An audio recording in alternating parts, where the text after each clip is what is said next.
Imagine waking up tomorrow morning, reaching for your phone to check the time, and it doesn't turn on, the lights don't flicker on, the kettle stays cold. It's not just your house, it's your entire neighborhood. What if I told you this isn't just a blackout? It's a warning. You're about to hear isn't some dystopian fantasy. It's happening right now, across the UK, and the mainstream media is barely whispering about it. If the public fully understood how close we are to serious infrastructure strain, it might finally spark the urgent conversation we need. Let me paint you a picture of modern Britain. It's Tuesday morning, rush hour in London. Millions of commuters are packed into underground stations, waiting for trains that aren't coming. The Elizabeth line is dead. The Jubilee line has flatlined. The Northern line is a ghost town. Why? A power cut. One bloody power cut, and the entire transport network of the world's financial capital grinds to a halt. But here's the insane part. This isn't an accident. This is the new normal.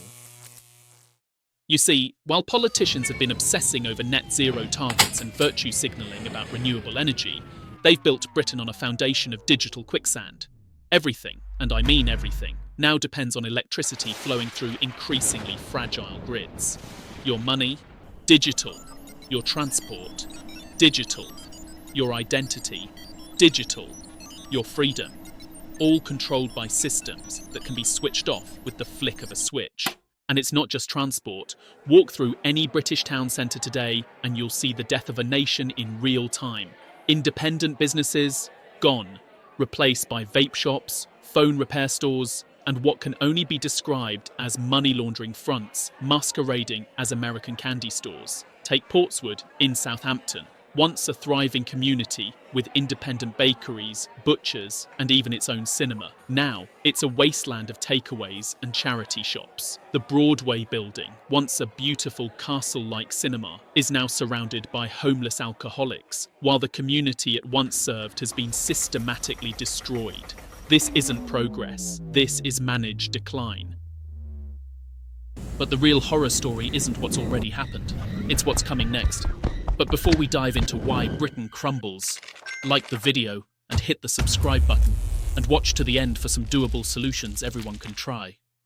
The powers that be are pushing us toward a completely cashless society. No physical money, no escape route. Just digital numbers on screens that can vanish the moment someone decides you've stepped out of line. Imagine waking up tomorrow and every pound, every penny exists only as data. Sounds convenient, right? No more fumbling for change, no more lost wallets. But here's what they don't tell you. In a cashless world, you don't own money. Money owns you. Every transaction tracked, every purchase monitored, every financial decision scrutinized by algorithms that decide whether you're worthy of participating in the economy. And when the power goes out, which it will, because our grid is held together with duct tape and wishful thinking, your money doesn't just become inaccessible, it becomes meaningless.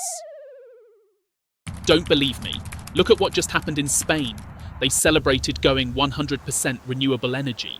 They tweeted about it. They threw parties.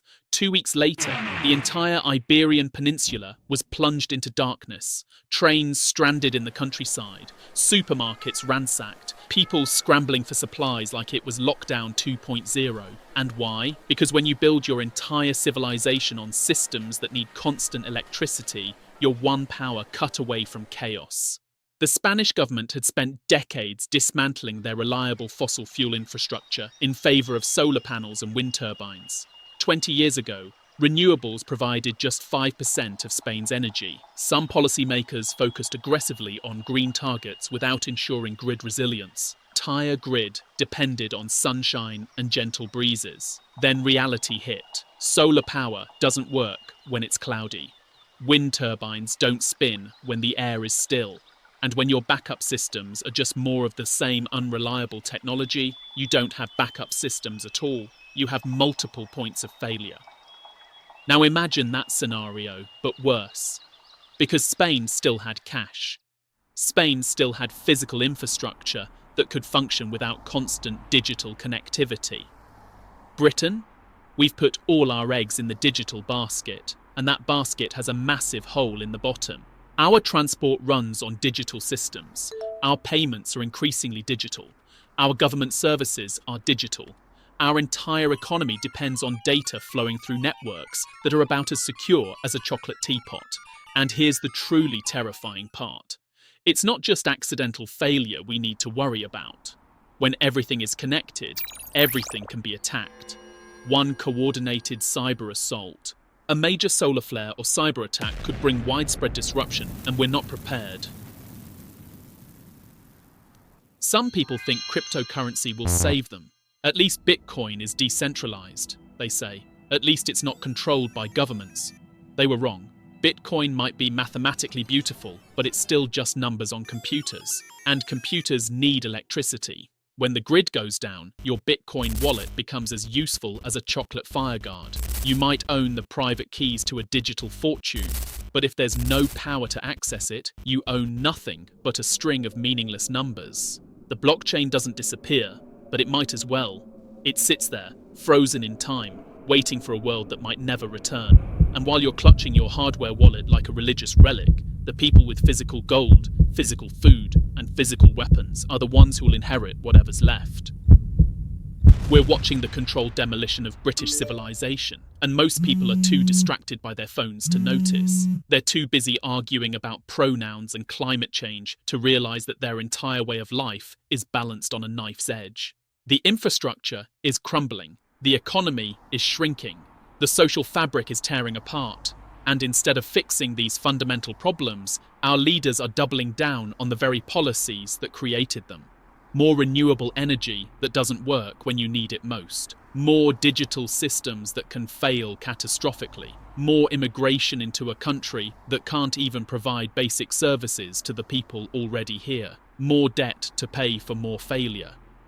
3 emergency lifelines. 1. The cash fortress. Withdraw 1 month's expenses in cash today. Cash is king when power grids fail. Stock 30 days of non-perishable food. Rice, pasta, tinned goods. Get a battery radio and LED torches. 2. The skill revolution. Your job won't survive economic collapse, but practical skills will. Start growing food now. Even herbs on windowsills matter. Learn repairs, plumbing, electrical, sewing. Master food preservation. Monetize these skills immediately by helping neighbors. 3. The community fortress. Individual prep has limits. Strong communities survive collapse. Organize monthly neighborhood meetings for community resilience. Build relationships with nearby teachers, mechanics, nurses. Create skill-sharing networks, communication systems, and mutual aid projects. The final call. Spain's recent blackouts were a signal. Britain's over-reliance on digital systems could make it even more vulnerable. This isn't fear-mongering, it's foresight. The difference between crisis and collapse is preparation. Stay informed, stay ready, build resilience before it's too late.